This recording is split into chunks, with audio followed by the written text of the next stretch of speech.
everyone, welcome back to Sunday Live Chain. Thank you so much guys for tuning in. Guys, owazalwa engumuntu wesilisa uNomalizwi MC Mhlongo kodwa wazishintsha waba ngowesifazane okubizwa ukuthi transgender. Uthi akukho nkomo yowesifazane engamelana neyakhe ocansini nowesilisa.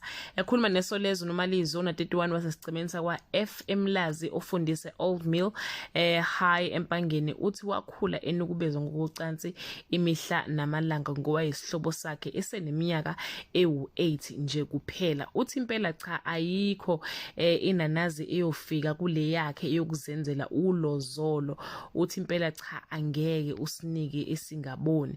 Ebuza ukuthi wazi ngani ukuthi unolozolo lwenanazi. uNolizwi uthe watshelwa indoda yakhe wabe sethi ke uyazi umlingane wakhe ukuthi kungenzeka ukuthi useke wayizwe yomuntu wesifazane ngokukudalwa kodwa eyakhe yokuzenzela uthi hayi iyawudla impela umhlanganiso inomehluko omkhulu kwejwayelekile. Lokho kwaqinisekiswa isinqandamathe sakhe. Lesi ke isithombe sakhe usisi Nomalizwi esengubhude engakabshintshi ubulili bakhe. Do leave a comment below and share your opinion. Bye.